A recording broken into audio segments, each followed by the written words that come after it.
Assalamualaikum dan salam sejahtera. Anda sedang menonton Sekilas Fakta 6 Mac 2020 bersama saya, Syazwana Ami.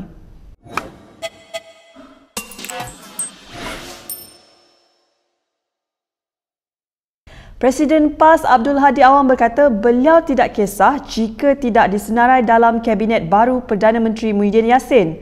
Dalam nada bergurau, beliau berkata sekiranya tidak terpilih, beliau akan kembali menjadi nelayan. Dalam satu sidang media di Marang, Terengganu, Hadi terbuka kepada pertimbangan Perdana Menteri Muhyiddin Yassin untuk sebarang jawatan Kabinet. Bagaimanapun, beliau mahu dicalonkan sendiri oleh Muhyiddin dan bukan cakap-cakap orang. Semalam, media melaporkan Bersatu Terengganu mencadangkan supaya Presiden PAS itu dilantik sebagai timbalan Perdana Menteri. Latifah Koya mengesahkan sudah meletakkan jawatan sebagai Ketua Suruhanjaya Pencegah Rasuah Malaysia SPRM. Dalam kenyataan media hari ini, Latifah berkata beliau menyerahkan surat peletakan jawatan kepada Perdana Menteri Muhyiddin Yassin pada 2 Mac lalu. Menurutnya lagi, ia merupakan keputusannya sendiri dan spekulasi yang mengatakan dia ditekan untuk meletak jawatan tidak berasas. Latifah berhasrat untuk kembali menjadi pendukung hak asasi manusia. Dia turut menyatakan keyakinan terhadap pegawai-pegawai SPRM yang tidak akan berkompromi melawan rasuah tanpa mengambil kira kedudukan atau sokongan politik pelaku. Kemewahan dimiliki oleh Setiausaha Agung Barisan Nasional Tengku Adnan Tengku Mansor menjadi topik hangat minggu ini selepas jumlah asetnya didedahkan semalam di mahkamah.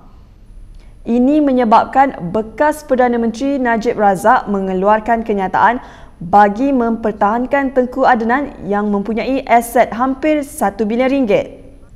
Menurut Najib, Tengku Adnan pernah berniaga dengan Vincent Tan serta memiliki kepentingan saham yang besar dalam syarikat media The Star, Watan dan Mutiara Communications. Beliau yang memetik maklumat itu dari sebuah buku memberitahu pasaran saham pada tahun 90-an sangat kukuh dan pada ketika itulah Tengku Adnan mengumpul kekayaannya. Dalam kenyataannya di Facebook, Najib berkata Perdana Menteri ketika itu merupakan Dr. Mahathir Mohamad dan Menteri Keuangan ialah Anwar Ibrahim. Sekumpulan ahli Angkatan Muda Keadilan menggesa 18 orang pemimpin yang dikaitkan dengan bekas timbalan Presiden PKR Azmin Ali supaya dipecat dari parti itu. Diketuai oleh Setiausaha AMK Ahmad Syukri Cik Abdul Razak, kumpulan itu menyerahkan memorandum kepada pimpinan parti tengah hari ini. Harapan kita ialah 18 nama yang kita senaraikan dalam memorandum ini segera disiasat dan diambil tindakan sewajarnya. 18 ini kita yakin bukan semua. Masih ada lagi yang kita tak senaraikan.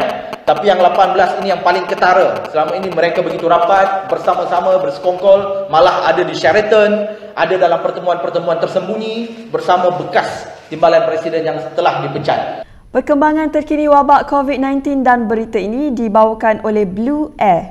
Lebih 98,000 orang telah dijangkiti oleh wabak COVID-19 di seluruh dunia dan seramai 3,300 orang telah terkorban menurut kiraan Reuters.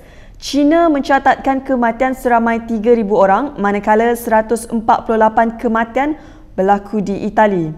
Sewaktu laporan dibuat, kadar jangkitan ini dijangka dan akan mencecah 100,000 kes pada hari ini. Terdapat 85 negara di luar China yang melaporkan kes jangkitan termasuk Afrika Selatan, Palestin dan Bosnia yang melaporkan kes pertama dalam tempoh 24 jam. Separuh daripada mereka yang dijangkiti telah pun sembuh termasuk 53,000 orang di China. Usahawan kosmetik terkenal Alif Shukri ditahan polis semalam bagi membantu siasatan susulan disyaki mendera anak angkatnya berusia 2 tahun. Bagaimanapun, Ketua Jabatan Siasatan Jenayah Selangor Fadzil Ahmad berkata Alif dibebaskan pada hari sama sebaik siasatan dijalankan. Semalam, Fadzil dalam satu kenyataan mengesahkan pihaknya menerima laporan polis daripada seorang wanita Indonesia yang juga pembantu rumah Alif. Dalam laporan diterima pada jam 3.55 petang itu, pengadu mendakwa suspek mendera anak angkatnya berumur 2 tahun. Menurut Fazil, polis kini sedang menjalankan siasatan dan akan memanggil saksi yang berkaitan dengan kes berkenaan. Baiklah, sekian saja dari saya, Syazwana Amir, untuk Sekilas Fakta. Pastikan anda terus mengikuti perkembangan berita melalui portal kami di www.kinitv.com/bm. Salam hormat dan jumpa lagi.